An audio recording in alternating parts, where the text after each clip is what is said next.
Praise Lord. मसीह यीशु के बाबरकत जलाली नाम में आप सबकी सलामती चाहते हैं। आज एसेंस ऑफ वर्शिप का ये दूसरा एपिसोड आपकी खिदमत में हाजिर है।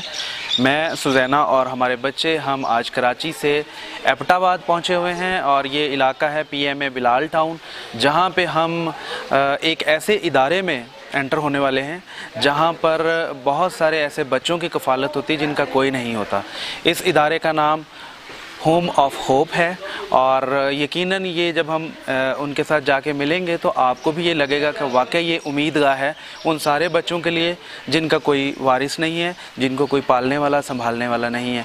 और शुक्र है खुदा का कि ये मसीही इदारा है।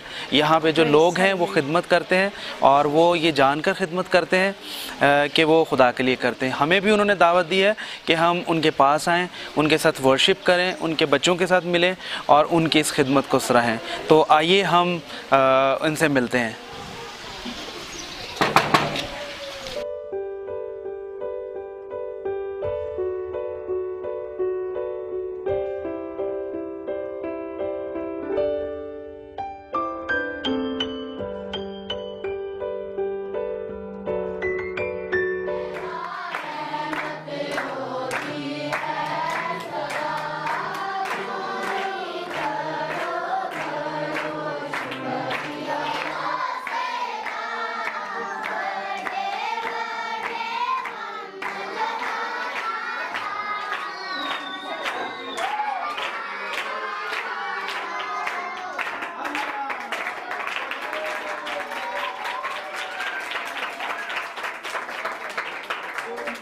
इस अदारे की बुनियाद मैंने 2008 में डाली। सबसे पहले तो अर्थक्वेक जब 2006 में हुआ तो मैंने वॉलंटियर काफ़ी इधर उधर काम किया और मैंने देखा कि वो बच्चे जो बिल्कुल आफन हो जाते हैं या पेरेंट्स से महरूम हो जाना, सिंगल या डबल, जिस हालात में भी, तो जो लोग बड़े शौक से उन्हें लेकर जाते हैं, बाद में जब उनसे मुलाकात हुई तो वो इस तरह रखते हैं जैसे उनके कोई ज़र खरीद गुलाम है। तो मैंने सोचा क्यों ना ये काम किया जाए, मगर इसके लिए मैंने दुआ शुरू कर दी।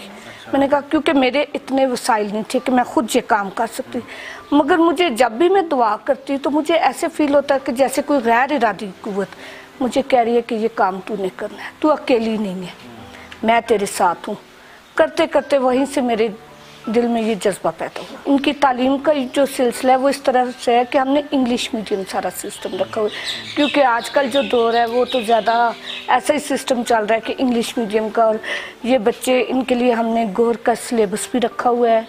और मैं खुदा का शुक्र करती हूँ कि मुझे वॉलंटियर ऐसे नौजवान बेटे और बेटियाँ मिल गई हैं जो बड़े दिलफशानी से, बड़ी तगदो से इन बच्चों के साथ मेहनत कर रहे हैं। और मैं ये समझती हूँ कि अगर बहुत बड़े बड़े अदारे जहाँ लोग हज़ारों रुपये फीसें देकर पढ़ते हैं, ऐसी तालीम नहीं मिलती। बाकायदा हम इनका सालाना पिकनिक का प्रोग्राम रखते हैं, फिर इसके साथ क्रिसमस, ईस्टर्स और फिर इसी तरह 14 अगस्त के हवाले से, ताकि इन्हें अपने मुल्क के बारे में भी पता चले, अपने मज़हब के बारे में भी पता चले। अभी बहुत से ऐसे लोग होंगे जिनकी ख्वाहिश होगी तो बच्चे इधर आए, उसके लिए स्पेशली हम उस इलाके के पास्टर से रुजू करते हैं और पास्टर का लेटर मस्ट है। अगर बाप नहीं है या माँ नहीं है तो उनके डेथ सर्टिफिकेट लाजमी है, वो भी बाकायदा जो एक प्रोसेस के तहत आते हैं। और जो पास्टर है वो इलाके का पास्टर ज़्यादा बेहतर समझता है, तो उसके लेटर के बगैर हम बच्चा नहीं लेते। मेरे पास तकरीबन 5 टीचर्स हैं। मैं वॉयला जेम्स और मैं यहाँ HUH में पिछले 5 साल से खिदमत कर रही हूँ और मैं एज ए वॉलंटियर यहाँ पे अपनी खिदमत सर अंजाम दे रही हूँ। खुदा ने हमें इस खिदमत के लिए यहाँ पे चुन के लाया है ताकि हम इनमें रह के खुदा की मोहब्बत को इन तक पहुँचा सकें। मेरा नाम अमृता है और मैं बच्चों को पढ़ाती भी हूँ, उनके साथ टाइम भी स्पेंड करती हूँ। उनके साथ उनके दुख दर्द में, उनकी खुशी गम हम साथ में ही गुजारते हैं। मैं यहाँ पर बच्चों को कंप्यूटर सिखा रहा हूँ इसलिए ताकि बच्चों की ग्रोथ हो सके और वो टेक्निकल कामों में आगे जा सके, वो ज़िंदगी को अच्छी तरह फेस कर सके। मेरी ये दुआ है कि ये बच्चे आगे जाकर माशरे के लिए एक अच्छे फ़र्द साबित हों। आमीन। मेरा नाम मरियम यूनुस है। इन बच्चों के साथ खेलती हूँ और उनको पढ़ाती भी हूँ और मैं शुक्रगुज़ार हूँ खुदा की कि खुदा ने हमें इतनी अच्छी खिदमत दी, ये रहने की जगह दी। शुक्रिया।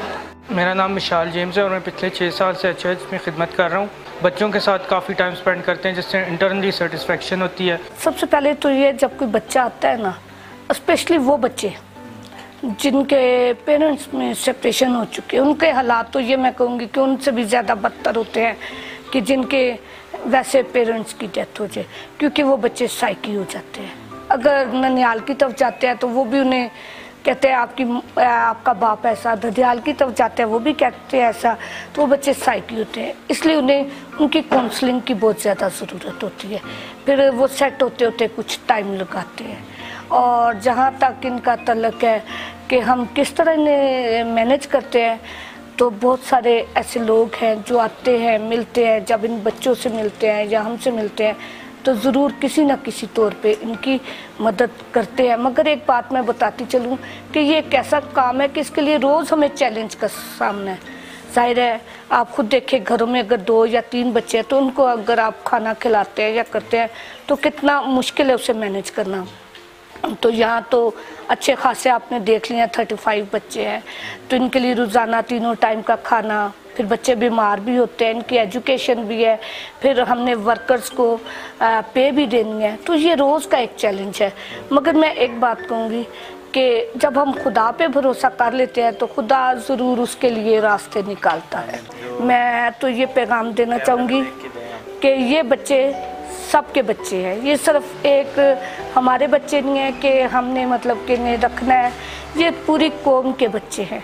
और मेरी आप सबसे अपील है कि आप अपनी दुआओं में नहीं याद रखें, बल्कि अपने जो आपको खुदा बरक़ात देता है उन बरक़ात में ज़रूर आप इन बच्चों के लिए शेयर करें, क्योंकि ये ऐसा बीज है जिसे आप बोएंगे इन बच्चों के लिए तो खुदा आपकी फैमिलियों के लिए इसे मल्टीप्लाई करके आपको देगा। जी नाज़रीन, जैसा हमने आपसे कहा था कि इस जगह पर आप आएंगे और अपनी आंखों से देखेंगे कि यहाँ पर क्या क्या खिदमत अंजाम दी जा रही हैं। ये खिदमत वाकई काबिल सिताइश हैं। मैंने अपनी ज़िंदगी में इस तरह की खिदमत नहीं देखी। हम इसको खिदमत समझते ही नहीं कि हम किस तरह से बेसहारा लोगों को सपोर्ट करें। तो हमारे लिए एक नया तजर्बा था कि हम इस खिदमत को भी जानें कि खुदावंद की तरफ से ये भी हमारे लिए एक बोझ है कि हम बेसहारा बच्चों के लिए सोचें और उनके लिए कुछ करें। यहाँ पर जो कुछ हमने देखा और जो कुछ आपने देखा, बेशक ये बहुत अच्छा है, लेकिन हम समझते हैं कि इनकी ज़रूरतें इन सारी चीज़ों से कहीं ज़्यादा हैं और इनके सोर्सेज बहुत कम हैं। और खुदावंद का बड़ा फजल है हमारी कम्युनिटी पर। खुदावंद ने हम सबको बहुत पुरफजल बनाया है, बहुत ब्लेस किया हुआ है, और हम इस काबिल हैं कि हम अपने दिए हुए में से देकर दूसरों के लिए कुछ कर सकें। तो आप सबसे हमारी दिली गुजारिश है, एक मिन्नत समझें, हमारी रिक्वेस्ट है आपसे कि प्लीज़ आप अपने हदिया जात और अपनी वो सारी जो कमाई है जिसको आप समझते हैं कि सही जगह पर इस्तेमाल हो, उसको आप खुद इनको जज करें और फिर आप इनकी जिस तरह हो सके हेल्प करें। नंबर्स आप देख रहे होंगे स्क्रीन पर, आप इनसे डायरेक्ट रब्ता कर सकते हैं। इन बच्चों को, इस अदारे को हम सब की दुआओं की, हमारी माली इमदाद की और हमारी मॉरल सपोर्ट की बेहद ज़रूरत है। जितने भी हमारे मुखय्यर हज़रात हैं, और स्पेशली मैं उन तमाम NGOs को और चर्चेज़ को भी चाहूँगी कि अगर मेरी आवाज़ सुन रहे हैं तो आप लोग भी काइंडली इस इशू पर थोड़ा सा नज़रसानी कीजिए, और अगर खुदावंद आपको तौफीक दे तो ज़रूर इनकी सरपरस्ती करें ताकि ये लोग और ज़्यादा लाइक तौर से खुदावंद की खिदमत कर सकें। खुदावंद आप सबको बरकत दें। आखिर में हम आपको आइंदा शो के लिए कहेंगे कि हमें दुआ में याद रखें, ताकि इसी तरह के हम बहुत सारे इशू और बहुत सारी जगहों पर जा सकें, और प्रस्तीश का जो काम जो थोड़ा खुदा ने हमें दिया है वो लोगों के साथ जाके शेयर कर सके और उसकी बरकतें खुद भी हासिल करें और आप सब तक भी पहुंच सकें। आमीन। God bless you.